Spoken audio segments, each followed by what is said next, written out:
बासित साहब खुशी खुशी घर में दाखिल हुए थे। फौरन अपने बगल में दबाया हुआ बड़ा सा थैला निकाला और तेज तेज कदम उठाते हुए अपने कमरे की तरफ जाने लगे। उनके चेहरे की खुशी फूट रही थी। कोई भी उनको देखता तो एक लम्हे को सोच में जरूर पड़ जाता कि हर वक्त फिक्र और उदासी में डूबा हुआ बासित साहब का चेहरा आखिर आज फूलों की तरह क्यों खिला हुआ है। ऐसा भी क्या हो गया जो बासित साहब आज इतने खुश दिखाई दे रहे हैं। ये खुशी बासित साहब के दोनों बेटे से भी छुपी नहीं थी। वो तो शायद इसी ताकीद में बैठे थे कि कब अब्बू घर आए और वो उन पर हाथ साफ करे। बासित साहब इस बात से अनजान कि उनके बेटे क्या खिचड़ी पकाए बैठे हैं, अपने ही ध्यान में घर में दाखिल हुए और फिर अपनी उस थैली को उठाए कमरे में आए। अपनी बीबी शहनाज को आवाज़ें देने लगे। शहनाज, ओ शहनाज, कहाँ चली गई? जल्दी आ, तुझे कुछ दिखाना है। मगर शहनाज की कोई आवाज़ नहीं आई। इनके हिस्से में मौजूद 2 कमरे थे, बाकी सारा घर तो बंटवारे में जा चुका था। 2 बेटे थे और दोनों बेटों ने ही बाप की ज़िंदगी में ही अपने हिस्से अलग कर लिए थे। इतने बड़े खुले घर में अब दीवार बन चुकी थी। दोनों बेटों ने अपने अपने हिस्से का नया घर बना लिया और बीच में दीवारें बना ली। माँ और बाप के लिए 2 कमरे छोड़ दिए थे। बहुत जगह होने की वजह से दोनों का दम घुटने लगता। इनके मकान पुरानी तरह के छोटे छतों वाले थे, जबकि बेटों ने नई तरीके के मकान बनाए और ऊंची दीवारें रखी। यूँ ताज़ा हवा का गुजर भी इनके हिस्से में से भी नहीं आता था। मगर धीरे धीरे इन सब के ये लोग आदी हो चुके थे। बासित साहब ने जब देखा तो उस थैले को वही रखे हुए एक बार फिर दूसरे कमरे में आए। क्या देखते हैं, इनकी बीबी शहनाज जाए नमाज बिछाए अपने तख्त पर बैठी हुई नमाज पढ़ रही है। तो बासित साहब समझ गए। फौरन वही से बोलकर कहने लगे, नमाज पढ़कर जल्दी आना, तुझसे एक बात करनी है, बहुत जरूरी है। नमाज का वक्त हो चुका है, मैं भी नमाज पढ़ आता हूँ, तुम घर में ही रहना, ये ना हो कि इधर उधर मोहल्ले में निकल जाना। बासित साहब वापस पलटे और उस थैली को उठाकर अपने पुराने संदूक में रख दिया और फिर उस कमरे को बाहर से कुंडी लगाकर नमाज अदा करने के लिए चले गए। अस्र की नमाज पढ़कर जब वापस घर आ रहे थे, देखा कि उनके दोनों बेटे उनके घर से निकलकर बाहर आ रहे हैं। दोनों बेटों को घर से निकलते देखा तो चेहरे पे एक बार फिर मुस्कुराहट फैली। तेज से कदम उठाकर बेटों तक पहुंचे और कहने लगे, अरे अरे, कहाँ जा रहे हो? आओ बैठो, मेरे साथ बातें करो, मैं बस अभी नमाज पढ़ के आया हूँ। मगर दोनों बेटे फौरन ही कहने लगे कि आपने आने में देर कर दी, हम तो कितनी देर से माँ के पास बैठे बातें कर रहे थे, बस कुछ काम के लिए जाना है, सो चलते हैं। बासित साहब ने भी और ना कहा। आखिर बेटे इतने अच्छे होते तो बुढ़ापे में माँ बाप को छोड़कर घर में दीवारें ना बनाते। बासित साहब ने हाँ में सर हिला दिया और घर के अंदर दाखिल हो गए। उन्होंने नोट किया था कि इनके बेटे थोड़े घबरा रहे हैं। ऐसा लगता था जैसे बासित साहब को देखकर उनके चेहरे पर कई रंग आकर गुजरे हो, मगर वो ज़्यादा ध्यान ना दे पाए। जब अंदर आए तो इनकी बीबी नमाज पढ़ चुकी थी। कहने लगी, क्या बात है, आप क्यों आवाज़ दे रहे थे? बासित साहब ने आसपास देखा और फिर बीबी को अपने पास बिठाते हुए कहने लगे कि मुझे आज सारे रिटायरमेंट के पैसे मिल गए हैं, मैं अभी वही लेकर आया था। मैं तो यह सोचकर ये खुश हूँ कि अब हमें बेटों के मुंह नहीं देखना पड़ेगा, हम दोनों का गुजारा हो जाएगा। 2 दिन की तो ज़िंदगी है, सुकून से गुजार लेंगे। शहनाज ने जब ये सुना तो फौरन खुदा का शुक्र अदा करने लगी। आखिर इन पैसों के लिए उन्होंने बहुत भाग दौड़ की थी और अब जाकर वो पैसे मिल चुके थे। शहनाज कहने लगी कि ठीक है, इन पैसों से कोई छोटा सा कारोबार शुरू कर लेंगे। बेटों से तो जरा भी उम्मीद नहीं है कि वो हमारा खर्च उठा सकेंगे। ये बात शहनाज ने गहरी सांस लेकर की थी, मगर इस बात से अनजान कि इनके सारे ख्वाब धरे के धरे ही रह जाएंगे। बासित साहब ने जैसे ही संदूक खोलकर वो थैला निकालना चाहा तो उन्हें हैरत का झटका लगा था, क्योंकि संदूक में तो थैला था ही नहीं। उन्होंने सारे कपड़े बाहर निकालकर फेंक दिए, हर चीज़ उथल पुथल कर दी, मगर पैसों का थैला बरामद नहीं हुआ। बासित साहब कहने लगे कि शहनाज, मैंने इस संदूक में ही वो सफ़ेद थैला रखा था, आखिर कहाँ गया? शहनाज भी परेशान हो चुकी थी। फौरन दोनों मियाँ बीवी पैसों को ढूंढने लगे। शहनाज कहने लगी कि हो सकता है आपने कहीं और रखे हो और अब याद ना आ रहा हो। मगर बासित साहब कहने लगे कि मेरी याददाश्त बिल्कुल ठीक है, मैंने इस संदूक में ही रखे थे और फिर नमाज अदा करने के लिए चला गया, मगर वहाँ पर 1 रुपये भी मौजूद नहीं था। तभी दिमाग पर जोर डालने से बासित साहब के कानों में घंटियाँ से बजने लगी। वो फौरन शहनाज से कहने लगी कि अभी अभी जमील और सफ़ीक आए थे, कहीं उन्होंने तो वहाँ पैसे नहीं उठा लिए। शहनाज ने ये बात सुनी तो फौरन छिड़क दिया और कहने लगी, आप कैसी बातें कर रहे हैं, भला वो ऐसा कैसे कर सकते हैं? बासित साहब कहने लगे कि कि जब वो घर में दाखिल हुए थे तो तुम इस कमरे में मौजूद थी। शहनाज कहने लगी कि नहीं, मैं नमाज पढ़ रही थी। आपके आने से 1-2-3 मिनट पहले ही मैं नमाज पढ़कर उठी थी। जब आई तो कमरे में बैठे थे, मुझे देखकर बौखला से गए। फिर कहने लगे कि यूं ही आपसे मिलने आए थे। खड़े खड़े ही मुझसे सलाम दुआ की और वापस चले गए। बासित साहब का दिमाग तो सुन हो चुका था। वो सिर पकड़कर बैठ चुके थे। हो ना हो ये वारदात इनके बेटे ने ही की है। बासित साहब फौरन उठे और अपने बेटे के घर चले आए। खुशकिस्मती से उनके घर का दरवाज़ा खुला हुआ था। जैसे दरवाज़ा खोलकर अंदर दाखिल हुए तो अंदर का मंजर देखकर वो चौंक उठे थे। उनके दोनों बेटे कमरे में बैठे उसी सफ़ेद थैले से पैसे निकालकर गिन रहे थे और हंस रहे थे। बड़ा बेटा जामिल कह रहा था कि देख, मैं बड़ा हूँ इसलिए ही 1 लाख मैं खुद रखूँगा। छोटा कह रहा था कि अब्बू के लिए दोनों बेटे बराबर हैं तो इस 1 लाख का भी 50-50 हज़ार करेंगे। बासित साहब ने जब ये मंजर देखा तो इन्हें बहुत सदमा पहुंचा था। बेटों ने बाप को खड़ा देखा तो वह हड़बड़ाकर उठ खड़े हुए। बासित साहब गुस्से से आगे बढ़े और कहने लगे, किसकी मर्जी से तुम लोग पैसे यहाँ लेकर आए हो? आखिर किसने तुम लोगों को ये इजाज़त दी थी कि ये पैसे लेकर जाओ? दोनों बेटे पहले तो बौखलाए, फिर कहने लगे, ये हमारे पैसे हैं इसलिए हमने ले लिए, इसमें आपको मसला ही क्या है? बासित साहब गुस्से से आगे बढ़े और अपने पैसे उठाने लगे और कहने लगे कि मेरी मेहनत की कमाई है, अपना सब कुछ तुम दोनों पर लुटा चुका हूँ, मगर अब ये पैसे बिल्कुल भी नहीं दूंगा। इस पर मेरा और मेरी बीबी का हक है। मगर दोनों बेटों ने फौरन बाप को धक्का दे दिया और बोले कि खबरदार इन पैसों को हाथ भी लगाया तो ये पैसे हमारे हैं, हमें ज़रूरत है, हम आपको नहीं देने वाले। आखिर इतने दिनों से हम आपका खर्चा उठाते आ रहे हैं। उन्होंने धक्के मारकर बाप को अपने घर से निकाल दिया था। बासित साहब मारे सदमे के अपने बच्चों का चेहरा देख रहे थे। कहने लगे कि लानत है तुम जैसे औलाद पर, क्या कुछ नहीं दिया मैंने तुम लोगों को, और तुम लोग इस उम्र में आकर मेरे साथ ये सब कर रहे हो, शर्म नहीं आती? फौरन बड़ा बेटा जमील बोला, जी अब्बू, सारी दुनिया ही अपनी औलाद का खर्च उठाती है, पालती पोसती है, तो तुमने कोई बड़ा काम नहीं किया। तुझे तो खुश होना चाहिए कि तेरे बेटे इन पैसों से कारोबार करेंगे, मगर तू फिर भी पैसे लेने चला आया। बेटों की बदतमीजी देखकर बासित साहब की आंखें खुली थी। वो बोले, ना जाने हमारी परवरिश में कहाँ कमी रह गई थी जो तुम जैसी औलाद हमारे हिस्से में आई। बासित साहब खाली हाथ घर वापस चले आए। बीबी ने उनकी हालत देखी तो समझ गई कि एक बार फिर बेटों ने बाप को जलील कर घर से निकाल दिया। शहनाज की आंखों से भी आंसू निकले थे और एक ठंडी सांस खारिज करके उसने बाई तरफ बने हुए मकान को देखा था जो उनके दोनों बेटों का था, जहाँ वो अपनी बीबी और बच्चों के साथ हंसी खुशी जिंदगी गुजार रहे थे। दोनों बेटों का कहना था कि वो इन पैसों से नया कारोबार शुरू करेंगे, मगर उन दोनों ने उधार ही इतना उठा रखा था कि वो आधे से ज़्यादा पैसे उधार में लगा चुके थे। बासित साहब तो इस बात को दिल से लगाए चरपाई पर लग चुके थे, जबकि शहनाज उनसे कहने लगी कि अगर इतना ही सोचते रहोगे तो मरीज बन जाओगे। मेरा भी तो सोचो, आखिर मेरा इस दुनिया में तुम्हारे अलावा और है ही कौन? 2 बच्चे पैदा किए, मुश्किल वक्त में भी इनको कभी गर्म हवा का झोंका तक नहीं लगने दिया, उनको हर ऐसो आराम दिया, खुद भूखे रहे मगर बच्चों को कभी भूखा ना सोने दिया। यही सोचते रहे कि बच्चों को पढ़ा लिखा कर इन्हें बड़ा अफसर बनाएंगे, घर की ये सारी गरीबी दूर हो जाएगी। मगर आज देखे क्या हो चुका है, हम दोनों फिर भी अकेले रह चुके हैं। पराए घर की आई लड़कियों ने तो हमारे बेटों को हमसे दूर करके रख दिया है। रिटायरमेंट फंड मिलने के बाद जो पहले बच्चे थोड़ा बहुत माँ बाप को खर्चा दे दिया करते थे, अब उसको देना भी बंद कर दिया। जब सारा राशन खत्म हो गया तो शहनाज एक दिन अपने बड़े बेटे के घर गई तो देखा कि उसकी बहू ने बहुत सारे फल काट कर रखे हुए खुद भी खा रही है, अपने बच्चों को भी खिला रही है और बचा हुआ फल नौकरानी को देकर कह रही है, ये लो घर ले जाना, बच्चों को दे देना। शहनाज ने ये मंजर देखा तो एक सांस खारिज करके रह गई। मुद्दतें हुई थी, फलों का जायका भी ना चखा था। वो बहू के पास आई तो बेटा भी वहीं पर आ गया। शहनाज कहने लगी कि हमारे घर का राशन खत्म हो चुका है, इस महीने तुम लोगों ने पैसे भी नहीं दिए, अगर राशन नहीं डलवाना तो पैसे ही दे दो, कम से कम मैं राशन तो मंगवा लूँ। मगर बड़ा बेटा फौरन बोल उठा कि इस महीने की तो कुछ खास आमदनी नहीं हुई, अब्बू के पास पैसे होंगे, आप उनसे अपना खर्चा चला ले।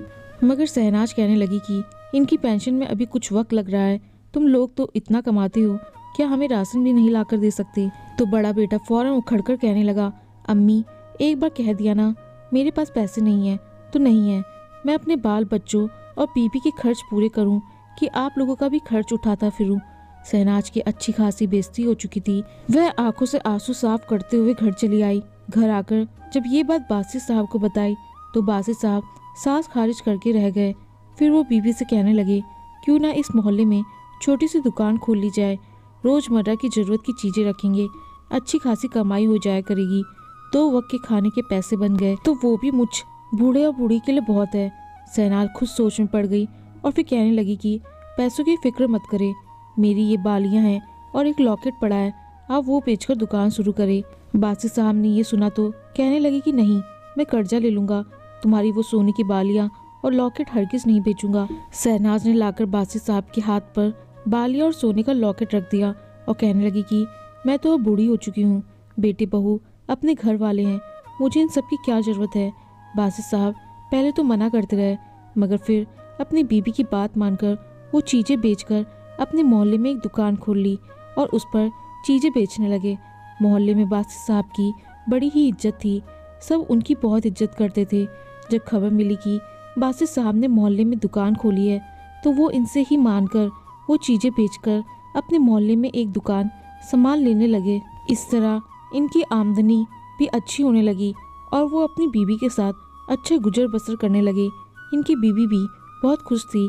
बासित साहब कहने लगे कि अगर मेरी अच्छी कमाई होगी तो साल के अंदर अंदर ही तुझे पैसे जोड़कर एक बार फिर बालियां और लॉकेट बना कर दूंगा। वही जब बेटों को पता चला कि बाप ने और कारोबार शुरू कर दिया है और अच्छे खासे कमाने भी लगे हैं तो उनके माथे पर बल पड़ गए।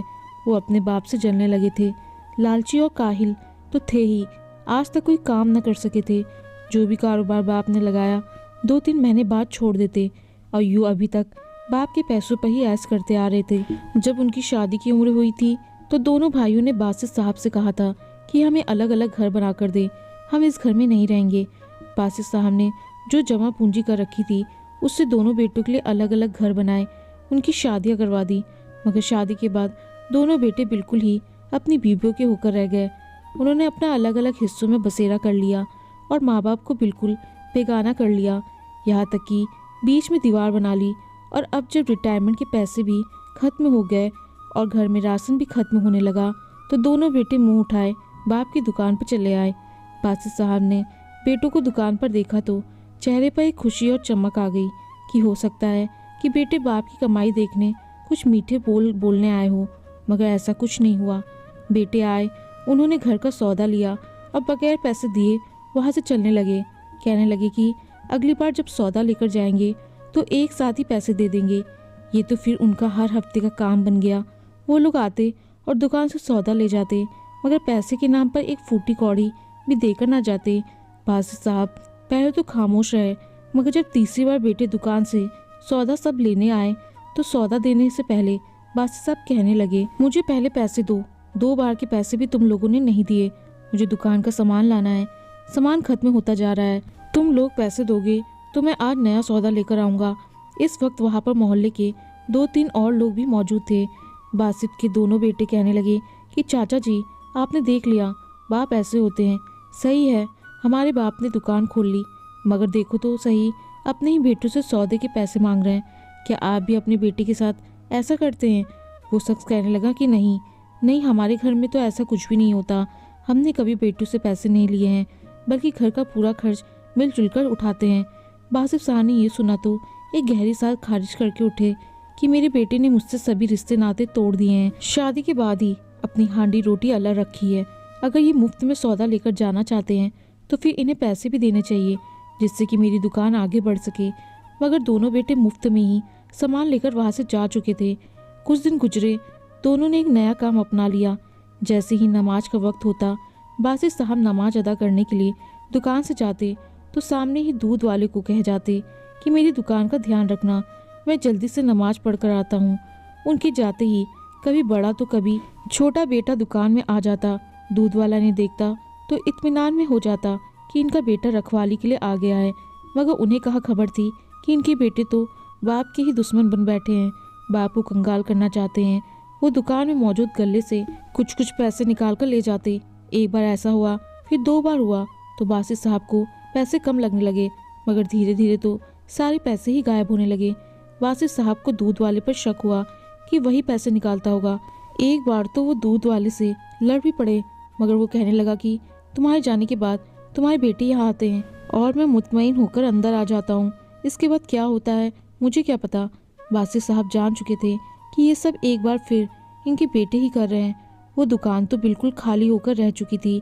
जो थोड़ा बहुत सामान था वो ही बेचकर मुश्किल से एक वक्त के खाने के पैसे बनने लगे। घर में राशन तो बिल्कुल ही खत्म होकर रह चुका था।